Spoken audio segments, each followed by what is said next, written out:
he has done it again. His first fight back after losing the light. You got to see Okada's eardrum. His ear is bleeding. Ray Beltran, the blood's on his ear. in business, folks. And you see blood coming from the ear. That is most likely a busted eardrum, as we've seen through the years. I've always liked Ray Beltran. Very exciting fighter. One of those fighters you can never really count out. I want to compare him like to a little bit of Gabriel Rosado, a little bit, I guess, in regards to he can lose and come back and be in an exciting fight and then win a big fight. You know? In the case of Gabriel Rosado, he hasn't really had that, you know, good of luck. Here are some brief highlights and replays that we're allowed to use via fair use here on YouTube. But Top Rank on ESPN, regular ESPN, it actually started at 7 p.m., not no motherfucking 10, 11, 12, 1 o'clock in the morning by Top Rank. Thank you. So, obviously, you know, this was some good matchmaking, but also a good time slot since there's no football on. So they put boxing on a Sunday night. Right now it is 7:57 p.m. Eastern Standard Time, February the 10th, 2019. The main event is going to be Jose Ramirez versus Jose Sabeda. Let's see where he's ranked at. Hey, let's turn it up. Listen in to the post-fight interview. And Ray Beltran is now fighting, if I'm correct, at 140 pounds. He's moved up to 140 pounds is where he's going to be competing in a very deep division. However, there's going to be some fights that Top Rank can give him over there to keep him, you know, active for a title. And instead, it's Ray Beltran in the deep autumn of his career, still with enough and still some more. Number 5 by the WBO, he's ranked. Let's make it official for that. Should have known. Here's the classy Jimmy Lennon Jr. At 140. Ladies and gentlemen, we have the time of 2 minutes. Oh, this is a title shot, eliminator. 9. A referee in charge, Jack Reese, stops the contest upon suggestion of the corner. He is the winner by way of knockout. He is this is an eliminator. The WBC Continental Americas and WBO Intercontinental 140-pound champion, Raimundo Beltran. So he's going after the WBO title again.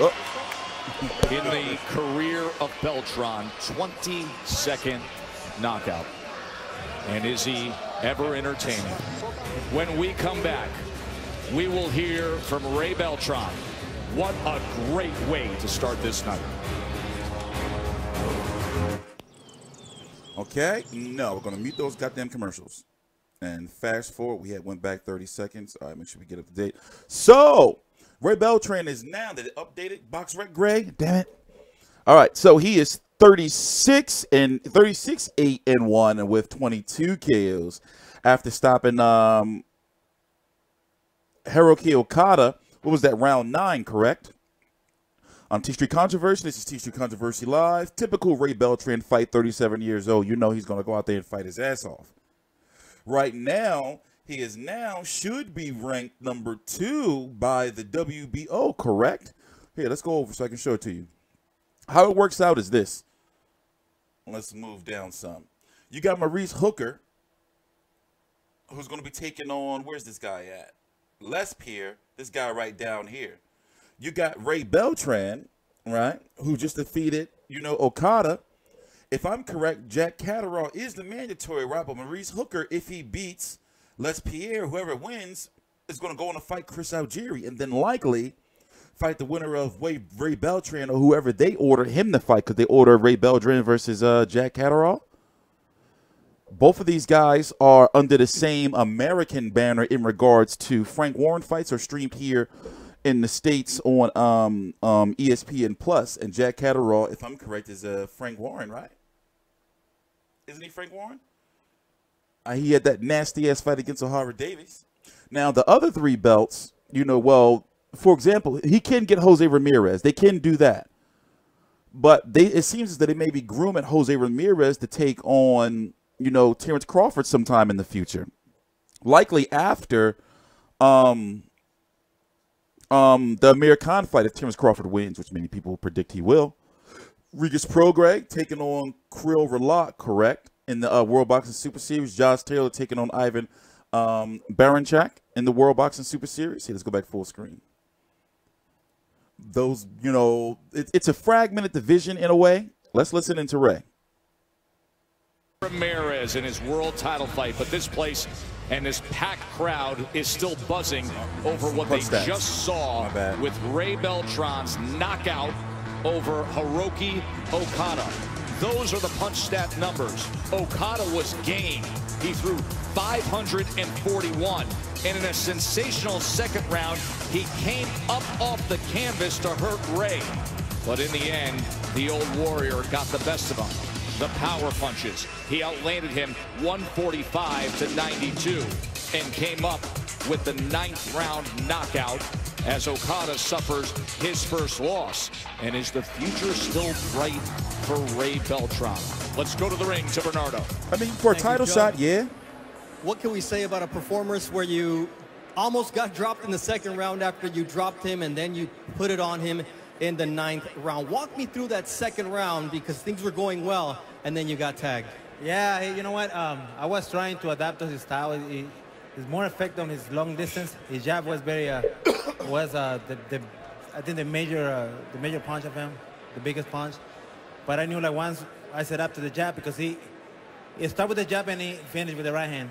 But I knew like if we neutralize the jab, we got more chances. And the plan was to stay close to him, you know. Want to stay close to him and not let him work. You know what I mean? He got me in the second round with a good punch. I didn't see it, and whoa, I felt like it gave me a flash. You know, like it almost knocked me down. 37 years old, so conditioning is always something that people wonder about. Your legs were good, your punching power is there. The left hook is one of your best shots, but you finished him with a right hand. Walk me through that sequence at the end, how you were able to finish him. You know what? I was looking for that. What was the plan on in training camp? Because we saw that he got some good right hands. You know, he can get caught with the right hands. And every time I throw the hook, he covered with his right hand. You know, he blocked it. So that was part of the plan, and he came out in the right moment. You know, and I was looking for it for a while. I couldn't find the distance. You know, but I got him at the end. You know. Now the most important thing, you're coming off of losing that world title that it took you 4 tries to finally get. What do you want next, now that you're at 140 pounds? I want to fight the biggest fights. That's my dream, you know. Become a world champion already, but I want to be a world champion 140. Or even go back to 135, you know, we open. And, yeah, people say, talk about my age. But I think what happens with a lot of boxers, they start young, being a champion, and they start partying too hard. And I've always been a very disciplined, was taking my body, but the most important thing, I have a great team. So I didn't win tonight. We win tonight. Have a really good team, and they really care for me. And they're always on point, you know, and whatever they do, my nutrition, my vitamins, you know, all my sponsors, you know, they help me so much, you know. So I think that's the key. I didn't do it myself. We did it together. Thank you very much. One more thing. I want to dedicate this fight to my daughter, Beltran. February 14th is her quinceañera. 15 años, you know. 15th birthday, and we're having a big party on February 23rd. Brother. Right. Feliz cumpleaños. Happy birthday. And the fans will party waiting on Jose. Shout out to Ray, man. I'm happy for him. You know, he had a nice, you know, streak going, and I'm glad he did get his title shot, but I think 140 is for, you know, I think he would do much better at 140 than going back down to 135 because all they're going to do is, you know, try to get him in there with Lomachenko. We all know that's how that's going to go. But 140, I think, you know, like he has, like I said, him versus Jack Catterall, they can order that. Until my fights that can be made, he's ranked by the WBC, not the WBA. Probably next month he will be.